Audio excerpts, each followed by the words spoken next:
Coming to you straight from the Rio Grande and beyond. Broadcasting to the four corners of the globe. So grab your seat, your coffee, or your sundowner. Okay, everybody, here we go. On point, as always. This is Gloves Off. Gloves Off. Wherever you call home, we are there. In favorite places. Large spaces.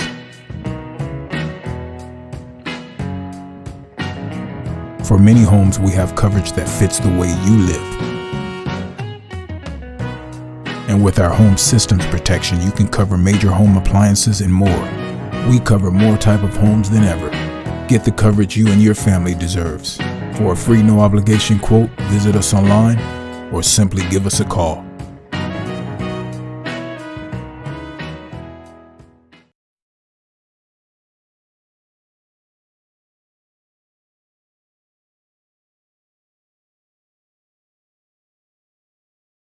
Back at you and Gloves Off, and today I got a great guest.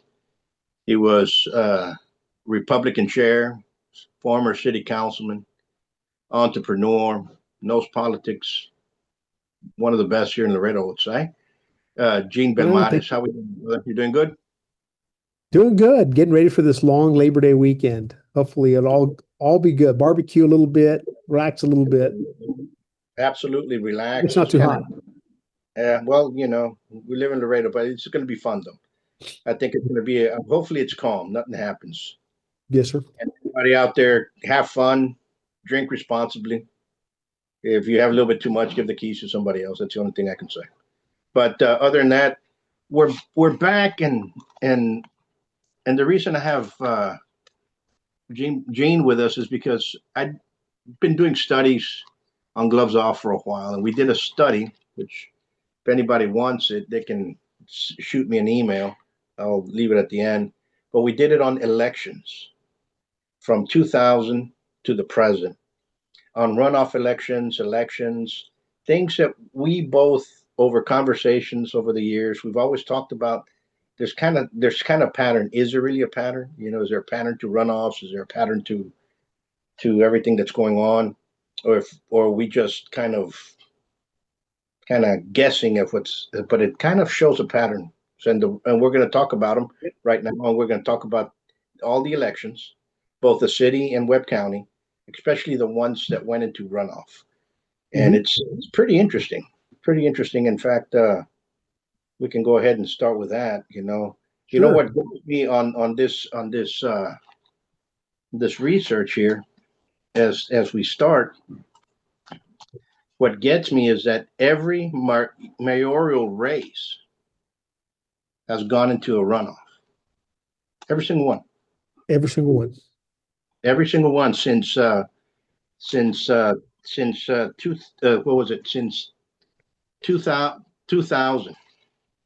Right, with Saul Ramirez. Saul Ramirez. And then it goes from Saul Ramirez to Betty Flores to Raul Salinas to Pete Sines, and now our current mayor, Victor Trevino. But every single one, Gene, has gone into a runoff. Right. And we've talked about this, and you can explain it a little bit, because we're both looking at the same thing. Yes, sir. What do you see in commonalities? Well, you know, the couple things that stand out, first and foremost, is that the election of mayors, Saul Ramirez was the last mayor elected from the city council. That is, he was a former city council member and ran for the mayor spot and won. Since then, no other mayor that has been elected has come from the council. When Betty Flores ran, she was an outsider coming in. When she ran for re-election, she ran against several opponents and was elected handedly. When Raul Salinas came on board, he was challenged by Councilmember John Gallo and lost in a runoff. In his re-election in 2010, I took him on and took him into a runoff and lost. And Then Pete Sines comes in and he runs against a former council member and and wins as well. In his reelection, ran against a former council member and won. And then in the most recent election, um, the former council members were unsuccessful in keeping Mayor Trevino from winning that seat. So that's a commonality that's happened since 2000, since Mayor Saul Ramirez 98, or actually 94 was last time he ran. But he left a little early to run the housing and urban development. He became undersecretary under Andrew Cuomo from in the Clinton administration. Correct. So What about? Go ahead. I said I can tell you that it always amazes me that that these things do go into runoff, and oftentimes the political alliances that are formed out of that, you have folks who in instances have run against a particular candidate that held the office in re-elections. For example, I'll give you a good example of when Salinas ran the first time. He was opposed by John Galo, Joe Valdez. There were a couple other council members who ran against him. And then in the runoffs, they all supported the new mayor and did not support the incumbent council member. So in the next time it runs, 2010, for example, we're in a runoff. There are two former council members on running, Joe Valdez and Juan Ramirez, both of them having served some time with Mayor Salinas. Both oppose him, yet when they get in a runoff, they turn around and they support him. And that always kind of struck me as odd. If you ran against a guy who you didn't like his policies, you didn't like his leadership, and you oppose him, then rather than going and supporting the next successful challenger, in this case would have been me, they went back and supported the same guy that they had opposed all this time. And so those political alliances are made for whatever reasons. I mean, it could be promises of future employment, promises of future political support, whatever the case may be. And that happens often. And you see that in not just, it's not new to Laredo, it happens in a lot of places. It always strikes me as odd that someone who was in opposition to somebody that they are challenging would turn around and rather than support another challenger that is successful in runoff, they go and support the incumbent. Why run in the first place if you're going to go back and support the same policies and leadership that you were opposing while you were a candidate? And also what we've noticed is every mayoral race has had 3, 4, 5 candidates in there. So as soon as it goes over 3, you know that it's going to be a runoff. So that's that's a pattern that we're looking at here, and it's very common. It's straightforward. It's if it's more than 3, it's straightforward runoff. Always, and that's an interesting dynamic also, because every mayor who's run for re-election, not for election but for re-election, obviously, has faced a multitude of opposition, and so there's always been that challenge to the existing leadership, and that's always a surprise. There is yet to be a mayor who didn't face an opponent as an incumbent. That is, after they've successfully won a race, served 4 years, they're invariably going to face multiple opponents in the next race. Absolutely. And one thing that I'm looking at here is from 2000 to 25. There've been several of these races that you had a city council member in the runoff. Yes. The city council member would actually, they'll be criticized on by their opponents on what they did, and they lose automatically. This happened with Mercurio Martinez. Mhm. They tried to do the same thing with Salinas, and they tried to criticize him. And this comes out in the Texas Tribune, and it says during the 2010 re-election campaign, incumbent Mayor Salinas was criticized for his approach to governance. Opponents accused him of being more focused on public appearance than substantive leadership, labeling him a photo op mayor. Salinas defended his actions with the effort of he needed to engage with the community. He's the only one really that won, on that basis. Well, But I could address that almost. I mean, I can address that directly because I was his opponent yeah, during that race.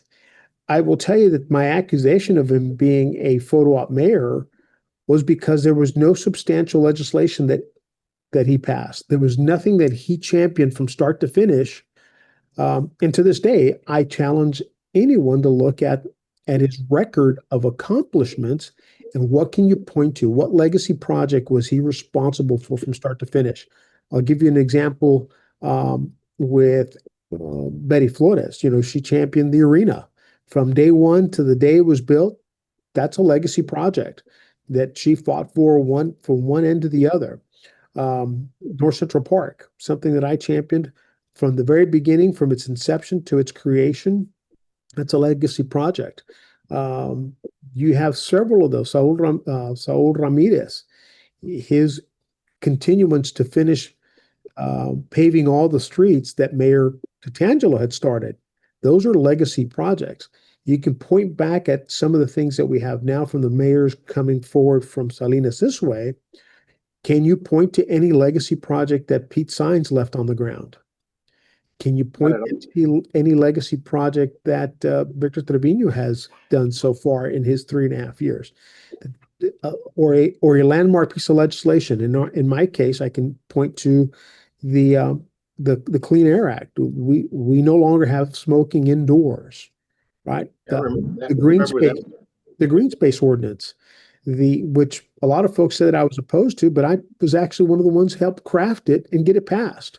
Stormwater management. So there are legacy projects and legacy legislation that we as council members and mayors have the ability to put on the ground. And yet he didn't work on any of those things. He worked on all the things and he avoided the controversies. Oftentimes, and to his political credit, don't get me wrong. I think Raul Salinas, as a political candidate, did a masterful job of running his campaigns. He did a masterful job of going out and being a populist mayor. But again, go back and let's look what's concrete on the ground. Can you point to anything that is a landmark or legacy project? And there isn't one. The last one that we see was with 2018 there was a runoff in 20. Here's one, and this comes out from Ballotpedia. In 2018, mayoral runoff, Roque Vela challenged incumbent Pete Sines.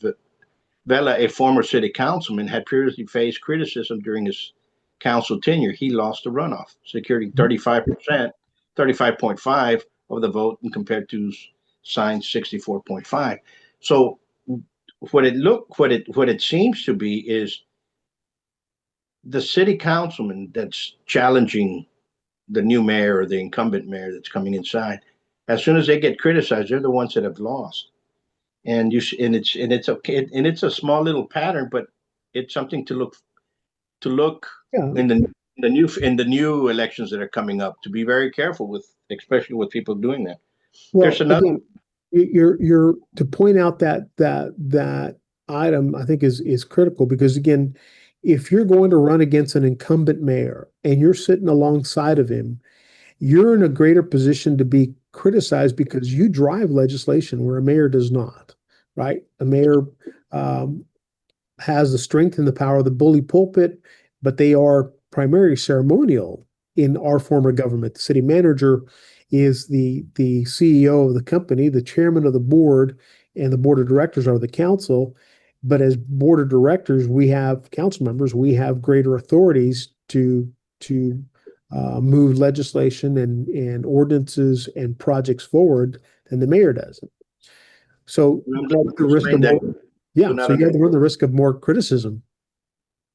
And like I said, I'm glad that you explained that because people do not understand the city government of Laredo. They basically think that Laredo is the mayor runs it, and it's not. You're absolutely correct. It's a Right. city council government. It's a what they call a city manager, city council form of government. And the city manager is in essence the CEO. The council has authority over the city manager and only the city manager. And when I say city council, that includes the mayor, right? The council and the mayor have authority over them, and that's it. Um, City manager has authority over all of his directors. And what a lot of folks don't know, under the charter, the director has the authority to hire and fire his subordinates, not the city manager. The city manager has to go through the director. But again, you have that hierarchy that says the city manager wants you to effectuate a termination somewhere. I mean, he could put enough pressure on a city director to do so, but it's not his role. He hires the directors. The council hires the city manager. Absolutely, absolutely. And along with this study, we also we did study with the elections that came to face, like runoffs, uh, recounts, and in 2012, and here's one: Laredo City Council District 2 election fraud case, where Rangel affirmed as winner and Campos Rodriguez to stay in office. And this was an issue that developed because a lot of people always say that there's voter fraud. They always speculate that there's issues of that nature. And this was the first time in Webb County in Laredo, even though there's been others that we'll talk about now, that actually stated to the fact that there was actual voter fraud. Right. Well, and again, how widespread is it? Well, I mean, the state of Texas will tell you that they believe it's much more widespread than the Democrats would claim, right? Because Republicans are in control of the state. But there are lots of cases where someone has taken advantage of someone's ballot or has perpetrated, some type of voter fraud. But I don't think it's as widespread as they think they think it is, with the exception of maybe mail-in ballots. Mail-in ballots leaves a lot of room for things to be done, right? Ballot harvesting, those are all issues that have come to light over the last 5 years.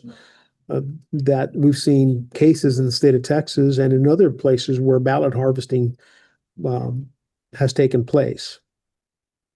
Absolutely, absolutely, and especially this year, there was a lot of individuals in I believe Frio County that were, or Atacosa County that were, I think it's Frio, that were arrested for voter fraud or ballot harvesting and all that issues, all that type A of. combination thereof, yeah. Yeah, but this case right here, even the mayor of Laredo has came out and basically said that, and that they were looking into the voter fraud and so on and so forth, like, and that came out in KGNS TV, and the links are here. I repeat again, Yeah. anybody wishes to get this study, you can do so. You can send me an email at buitronacademy2012@gmail.com, and I'll just forward it to you. And when I get these research done, I get them so for people can follow them on the internet. They're not done anywhere else. They come out with articles. There's a paper trail of articles and magazine articles and so on and so forth. So it's easy for people to go back and take a look at it. Now, let's go to the Webb County Sheriff's election since 2000 to the present. Are you in Yeah. that page? Yeah. I'm looking at it. And basically, in 2028, in 2008, Rick Flores lost the bid for re-election of Webb County Sheriff by fewer than 50 votes following the primary, a runoff, a recount, and a theatrical election contest in which lawyers subpoenaed voters and asked them how they had cast their ballots. and that it comes out in the Texas Tribune. Okay. And there's a video of Webb and so on and so forth that comes out in there. But basically, recounts following runoffs is something that happens every couple of years here in Laredo County, in Laredo and Webb County. Well, I mean, look, the sad reality of it, and I say sad because it is. I mean, it's always the guy who loses that comes back and says there's voter fraud or voter, um, a loss of integrity in the election.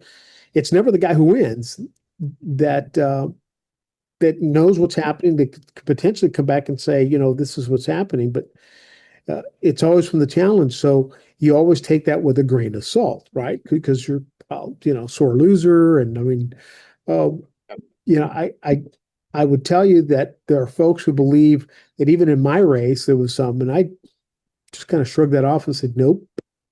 Now we got spanked pretty well, and I don't think voter fraud entered into that side of things. So you have to be, if you're going to get into this world, you have to still maintain a measure of humility and humbleness, and just can't blame voter fraud for every loss you got out there. And some of the ones that continually scream that are those that continually lose elections. But ask me again if I think there is some voter fraud. Yeah, I think there's some, but not to the scale that it tips, or to the degree that it tips the scale one way or the other. But you did say something earlier about mail-in ballots, and here in 2018, there was a mail-in ballot investigation here in Webb County, and let me flip this over, where the elections office was involved. Let me flip this better. And this is from KGNS, and even the administrator, Jose Tellez, I'm going to quote it here, what it says, although his office is in no way involved in the investigation, he does not believe it would be easy to assume who was involved. Tellez says, based on the way they opened by the judge on the central accounting room, and based on how they would be counted, I believe it might be a little bit difficult for someone to ascertain who those ballots were favoring.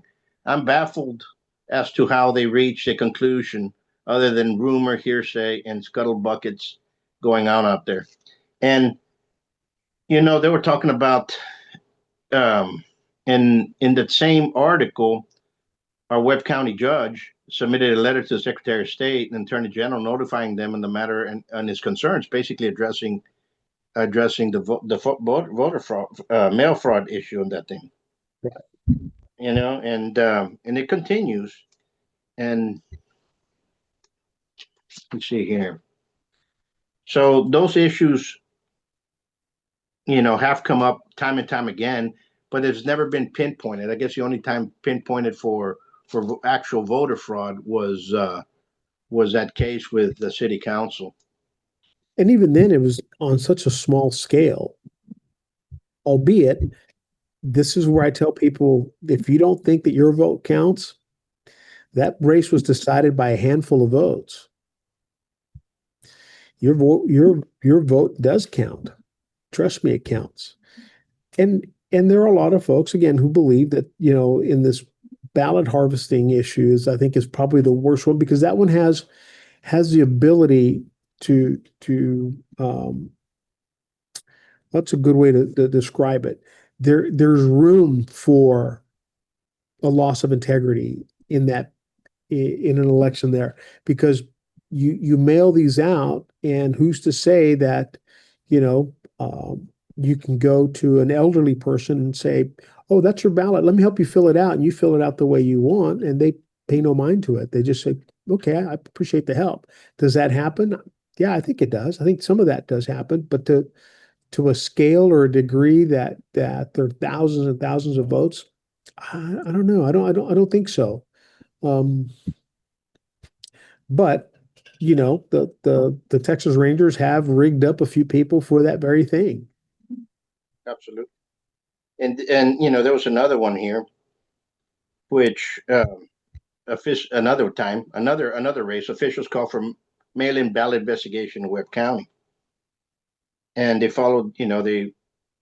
In fact, they went with warrants and submissions for criminal investigation. The complaints allege that individuals knowingly provided false information on application for ballot by mail. Again, it's a mail-in ballots that is coming up back with this, an illegal return with these ballots, a violation of the section of the Texas Election Code in the state jail felony. Ingram wrote, and this article that I'm going to be quoting a couple of things from comes from the Laredo Morning Times. And this also, you also have Senator Judith Saffarini and Webb County judge and the Webb County Republican chair at that time, which was Randy Blair, all copied on the letter and all said they filed complaints or have been in contact with the Secretary of State. And this was a race it was for the county court at law, number 2. The rates were roughly 500 to 100 in favor of the candidates who lost. And the 2 candidates that lost was Patricia Barrera and Melissa Joy Garcia, respectively, Mm-hmm. And of the local voter, Saffarini said she sent a letter to the Secretary of State of copies of that person's driver's license and the mail-in ballot, which he did not request, and showed that the signatures did not match. So there's issues with with the ballot with the mail-in ballots, and I think that is something that we or anybody that's running should be basically taken care of. But again, like you said, people out there get discouraged. I'm one of them, of voter fraud, and people say not all votes matter. Votes matter. Yeah, I agree. I agree that they do. And at the end of the day, you can claim, all these voter fraud or election integrity issues, but if you're not voting, what does that matter? I mean, you got to cast your ballot in there to be able to say, I'm worried that my ballot is not being represented properly. If you don't vote, then you don't have any skin in this game. Absolutely. And I poked fun at one of the local chairs. I won't say who it was, because they promote and celebrate these voter registration drives. Go, great, glad you do. But how many of those people actually vote? In fact, quite the opposite. I mean, they have driven the number of folks who join the rolls of voters that are registered, and the number of people who participate in the election decreases. Why? Well, because you went from 100,000 registered voters to 120,000, and yet only 20,000 voted, 20, 30,000, 40,000 voted. Your percentages are going to continue to drop because for every 10 you register, 1 votes. You're correct. What happens with people and when voting comes out, and what I've seen throughout is every time we have early voting here in Laredo, and everybody basically votes early voting, and all the different campaigns are, you can get you can get a list of people who voted the day before, and so on and so forth, and people kind of check those out. Oh, yeah. And large amount of voters, early voters, that are Democrat in comparison to Republican. And I have a theory behind that, and it's basically, well, guess what? Everybody that goes to vote in early voting is usually the people that work for the municipality, the school districts, the county, and their family, their husband, wife, their spouses, and so on and so forth. Those are the ones that vote consistently in early vote. Yeah, there's a lot of other people that might do so, but usually they vote the day of election. And first with that is you have a high rise of Democrats. Why? Because the majority of public officials here in Webb County, whether it's in the county or in any of the municipalities, are Democrat. And they will check your name, see if you're there. And we still have that little type of patron system going on here in Laredo, and they might blackball you. We hear all the stories backwards and forwards, and we can't assume that they're all fictional. But there might be some issues that they've occurred, but they check the votes. They check who's Yeah, not. they do. Yeah. And they'll call you up. Hey, you know what? You did not vote. Wait a minute, but I'm going to go vote tomorrow. But please So, go, and they'll call you the next day. so let me And ask you a question. This is and to kind of to stay on this topic. If we went to a single day election, that is, the way Nuevo Laredo does it and Mexico does it, the day of election, everybody closes the shops, everything's closed. It's a national holiday, so to speak, and you go vote. And their participation is, through the roof, 70, 80, 90% participation in some cases. The U.S. doesn't do it that way. We do a lot of early voting, and we give you multiple chances. You can vote anywhere. You can vote in your district. You can vote the day of. You can vote by mail, and yet we don't take advantage of that. Would it change if if Texas went to a single day of voting? I believe so. For the better or for the worse? I think you'll get. I don't think it'll be for worse. I think you have a lot more people come out and vote. I tend to want to agree with you in that the urgency factor, right? Hey, it's the only day to vote. I got to go do it. And the fact that it's top of mind, and possibly if you promote it that way and it's a day off, everybody's off that day because it's voting, maybe.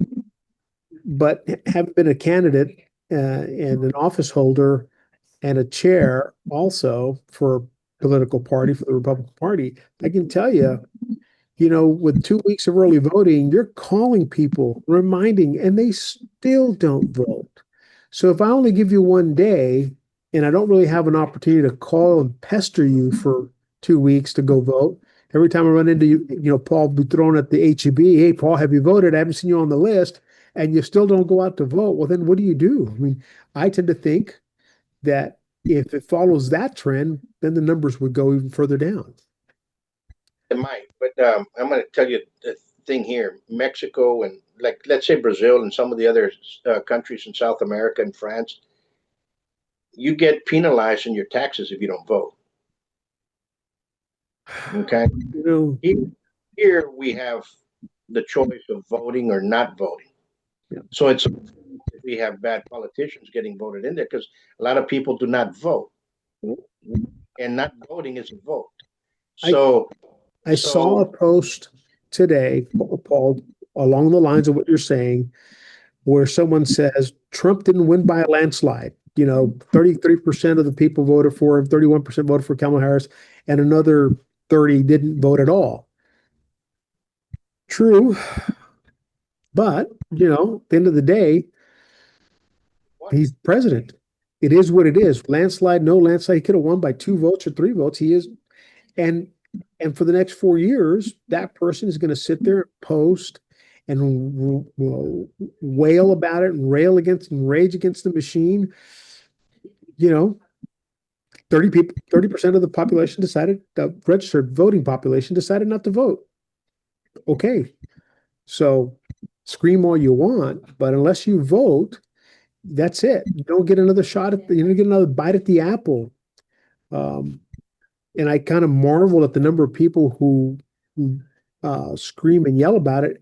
And because we have access to the voter rolls, who voted, right? We're students of politics and we're policy wonks. I know that there are dozens of people who are posting on a daily basis against the government, whether it be Trump or Abbott or others. And you look at the voter rolls and they didn't vote. You don't see them on the voter rolls. They didn't exercise their right. But boy, are they prolific keyboard warriors about it. Yeah, because you see what happens with social media. It's a lot easy for somebody to type something negative against somebody because they're not facing them face to face than to tell them in their face. And that's the basic way out. People go on social media, they type whatever they want. They're not going to tell that individual into their face what they just wrote, but they wrote it anyway. And that's what social media does. It gives you that courage. Would it be blind courage because you're not seeing the other person? So it's a different sense. And I see what you're saying. You see a lot of these people commenting, and then they don't go out there and vote. Plenty of them. There's a lot of them. And I don't know if changing the law that you have to vote, like in some other countries, will be challenged. Would be the case for people to vote, but then you start forcing people to vote. So it depends. Um, Look at it this way, Paul. You and I both know, having you being an athlete and a martial artist, having read The Art of War and other books as I have, a volunteer army fights much harder than one that's forced by draft. Right? If you've been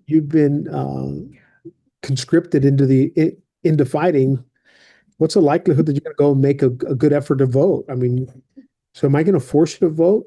Heck no. I'd rather you vote of your own volition. Come out and support the candidate of your choice, or oppose the candidate of your choice.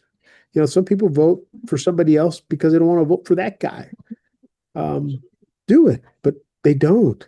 I mean, again, I think volunteer armies fight much harder than those that have been conscripted. and you're correct to a point. I think what happens here is people are just tired of the same. I wouldn't call them urban myths of voter fraud and mail-in fraud and so on and so forth, because it was proven here that it does happen, but and it's happened before. And what people see, they get involved, and you have some generational issues of that already happening here. People that don't that don't work for a municipality or city or Webb or City of Laredo or any of the school districts or what have you, are the ones that are not voting. But the ones that have their own businesses, like you, like me, that we work and we understand what payroll is and we have to get that, we're the ones who are going to be a little bit more concerned about who's out there governing which way we go, or which way, if we go to the right or we go to the left or we steer straight forward. We're going to be more concerned about that than, say, the person that is an employee and he knows he's going to get a paycheck on an hourly wage. Doesn't matter.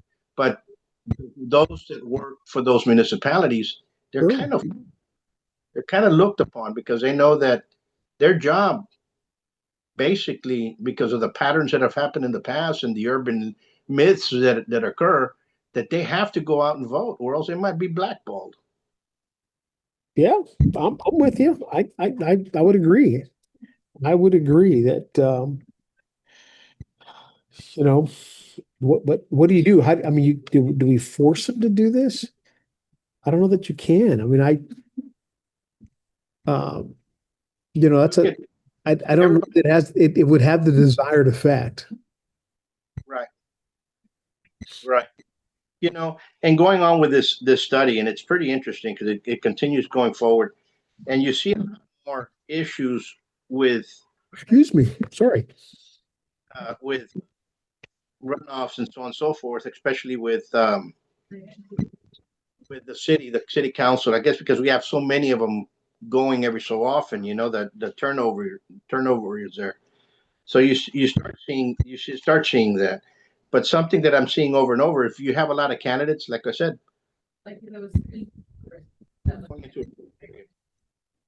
yep, and you said, and I agree with that, the person that loses is the one that's going to want a recount. A recount, or you're going to scream election fraud. It's rare. I mean, Trump, I think, is probably the first winner in an election that claims there's still election fraud, right? I mean, I think there's others that have made that claim after they won, but only because I think they see political openings in calling out the system. But for the most part, it's always been the guy that loses, and usually the one that loses by the small margins. That's the one who's screaming, because again, it's rare that elections get overturned. Laredo's history is I want to say this is the first one with Ms. Campos and Mr. Rangel. The first one that's been reversed, right? And judges are always reluctant to weigh in on the will of the people and make those types of reversals because they want the election to stand and speak for itself. But when you break the law, you break the law. Or if there are violations, or if the integrity of the election is lost, then it's right. I think weighing in becomes an imperative. Yeah, you're correct. And folks, I want you all to listen to this. The reason I did the research was because so many people always talk about that. This is in no way for you all to get discouraged, for you all not to go out there and exercise the right to vote, Agreed. or to support your candidate of your choice, or any of that. We're just showing issues that both of us have been talking. We're friends, and we talk about this probably for the last 10 years, and we're all, do you think, no, it's not really happening? And also, no, it might have. Did you hear about this? And we go back and forth. And I said, you know what? Let's take a look at this. So that's why we did. We did this research. We're both out here just coming out on this. We didn't do it. This is a university that does this, and they do a very good job, very thorough, and usually takes them about 120 days, 3-4 months, to get it done. But we have others that are coming of age of concern. But elections are coming up. Candidates are gearing up. For those candidates that are out there and running, understand this: if you're going to be in a race that has 3 or more, believe me, you're going to be in the runoff. That's what the pattern's breaking, especially here in Laredo, Webb County. And funny that it's not so on council races. The council race, both of my races, I beat 2 opponents without a runoff. Esteban Rangel, when he ran for his seat, I think had 3 opponents and beat them all without a runoff. Council races are different. Very smaller, well-contained campaigns seem to do well in districts, but not so well when you run citywide. Absolutely, you're right, because a lot of the stuff that we're getting is, the county's a little bigger, so county judge, these bigger the mayoral race is bigger. Some of the JPs are bigger precincts than some of the districts that we have, but there's a commonality throughout the whole thing, and not all the races are the same. Like he was mentioning, you might have 4 or 5 candidates, and the person is just that much of a populist that people are going to vote for them, and that's basically what it boils down to. How popular are you out there? How friendly can you be with people? And if you're not friendly, if you're not going out there and shaking hands, because basically you're selling yourself as a candidate, and if you're not doing that, don't expect to have high numbers. Yeah, agreed. I'm with you. Right. De acuerdo, como dicen en español. De acuerdo. I agree. So what else do you think? What else did you get out of this? Well, just the dynamics of a couple things I saw. The Congressional District 28, over the years, that race is starting to tighten. The incumbent congressman, who's done a phenomenal job, I can't argue that. I mean, I could sit here as a Republican and just pontificate that he should lose his job just for the sake of partisanship. But if you really look at it as objectively, taking your party hats off for a second, and you look at what he's done a good job. Now he's in trouble now because of some of the things that he's been accused of. And then additionally, he's no longer in a party that has control. And so some of his position and his authority has been diminished. That said, if you look at his election, he wins by 60 plus % of the vote. and then he wins with 60% and 58% and 55%, and most recently against Jay Furman, it was a 52-47. So the gap is changing now. Has the district, this is prior to the gerrymandering or the redistricting, however you want to call it and term it, that has taken place as of late. This is in the existing district that he's had that was carved out almost for him. The Republicans, because they like Henry and he's a blue dog Democrat, he's a conservative, pro-life, pro-gun, pro-business immigration candidate. His district is somewhat conservative, and he's managed to do very well. But as time has gone on, that district has begun to go red. It is more conservative, and that is why you're looking at a race that is 52% versus 47 2 years ago. With a strong candidate like Dano Tijerina, it could easily go red. If you look at the numbers, just kind of pop into that. And again, I'm always wanting to look at it from that perspective. I wanted to just do it by the numbers. My son is a math major, and the numbers don't lie, but you can make the numbers lie. You can hold a gun to their head and make the numbers lie to tell a story by cherry picking the data, but the raw numbers. I mean, just look at the last election historically, and you look at the fact that he had 52%, and Furman, who is a complete outsider, a carpetbagger, if you will, didn't do well. But a hometown South Texas, God-fearing, pro-gun rancher with a lot of local experience in government, like Dano Tijerina, could very well win this district as it sits right now. Without the new district, I think he could have won it. Now, with this new district being carved out the way it is, I honestly believe that it's going to favor the Republicans, because I think they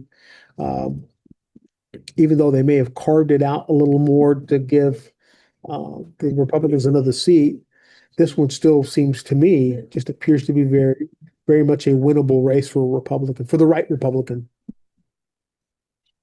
Right, you're correct. I'm looking at some stuff here because we brought back in when the freshman elections, most of them have been runoffs. When Cito and Rodriguez and Henry Bonilla was the incumbent, that went into a runoff election. Well, in the general elections, not so. In the primaries, yes. You got to remember when Cito was the incumbent and Henry challenged him, that one went into a runoff. When Henry way out ran against Henry Bonilla, San Antonio was still a major part of that district, and the early votes came out and Henry was way ahead, but then San Antonio stepped up and said, "Okay, it's time to close the door here," and Bonilla won. So, a funny story. Let me tell you a real quick funny story, because I know our time's running out here. I'm in Washington D.C. I'm at our Washington Day event, and I'm in the receiving line as people are coming in, welcoming them to the Laredo Day Fair.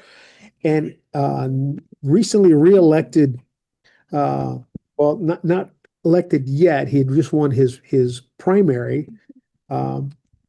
Cito Rodriguez walks into the line and he's shaking hands and saying hello to everybody. And he comes up to me. I'm in that line, and former city manager Larry Dovalina introduces me and says, "This is our newest council member."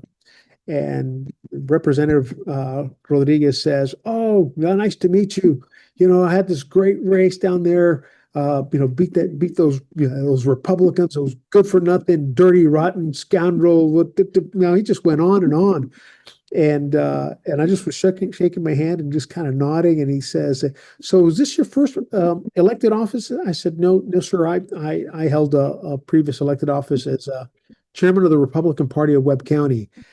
Oh my goodness! His face could have he apologized profusely. He said, I the present company not included, the whole 9 yards. He looked like a three-legged cat trying to bury poop in a frozen pond. That's my Republican story there. Uh, uh, but the district has changed, and it continues to change. And again, look at sheer numbers. I love the fact that you did this report, because again, you're just looking at the numbers. You're bringing in data.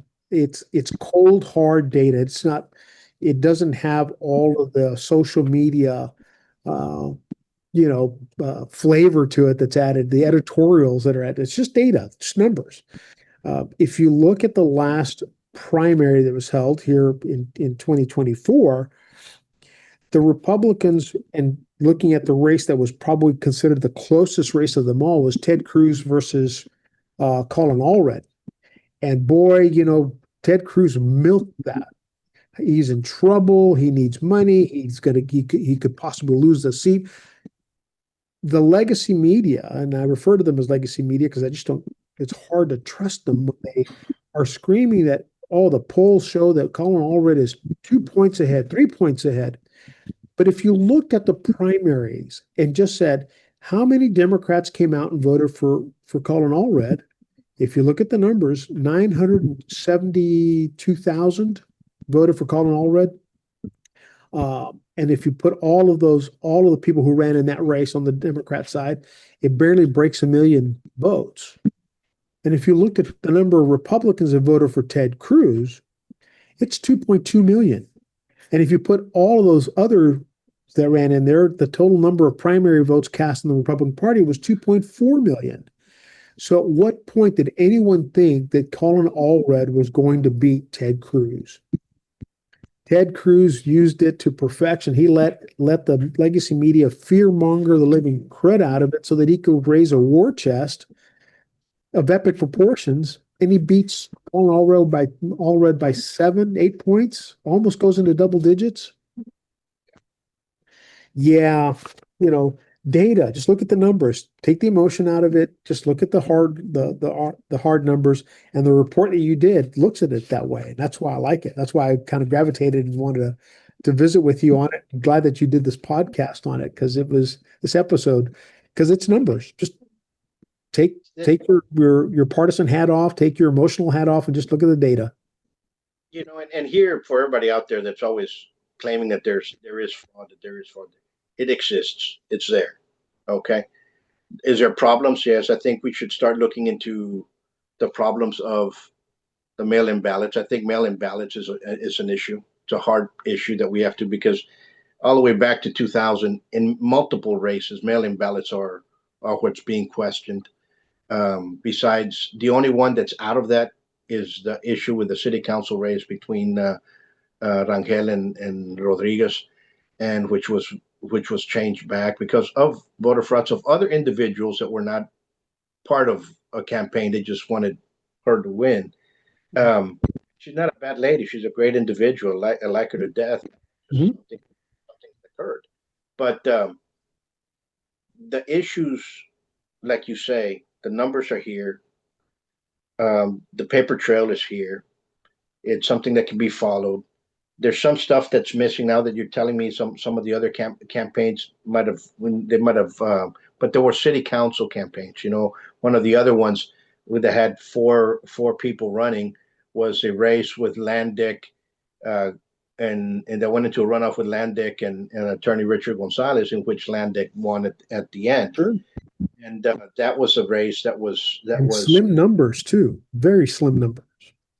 Just by 20, 30 votes, something that just came, and that was the end of the story. It was a very tight race. Mm-hmm. And people forget that it happens a lot more, the runoffs in the city, because we have a lot more elections, basically. Every 4 years we have 4 people running in offset years. And in the county, it's a bigger place. The people like the tax assessor, it's a big place. It's the clerk and and so on and so forth. The sheriff's races, they're bigger. They're countywide, which is it's Laredo plus, and some of the other stuff is a lot smaller. But you're correct. So we'll leave you all with this. I want to thank you for coming out here and explaining your point of view, because it is on point. And for you guys out, if you guys want it, send me an email. Yeah, I mean it's good data. It's well compiled and it's got all the right links to take you to places where, I mean, if you want to get the editorial version from the Texas Tribune or one of the others, the link's there. But if you just look at the numbers, just look at the raw data, look at the numbers, and you get a really good, interesting picture of what politics looks like in Laredo and how elections have been playing out. And the county is very close to having a true two-party system. More and more candidates are willing to run on the Republican side. And what I've always said, and again, Democrat or Republican, independent, socialist, whatever you want to call yourself, whatever it is that you moniker or hat you want to put on, competition breeds accountability. So the more people who get involved in running for office, the more accountable people become, because now you're bringing new people into the electorate to vote, to try to make the positive change that people are looking for. The fewer the candidates, the lesser people vote. And you're on point on that. And folks, we leave you with this. You'll have a great Labor Day weekend, and be safe. If you're going to drink, and I said it before, drink responsibly. If you have a little bit too much to do, give the keys to somebody else to drive. Yep. Agreed. Thank you, Professor. Appreciate you inviting me on. And again, well done on the research here. Hope everybody clicks on the link and gets it. Yep. And again, my email, just send me an email, buitronacademy2012@gmail.com. Until next time, you guys be safe, stay safe, and God bless you. Bye. See you guys. Thank you. Have you ever wondered about what happens in a martial arts studio? Well, you start right away by setting goals, building determination, gaining focus, building skills, all while becoming more fit, gaining confidence, and learning self-defense.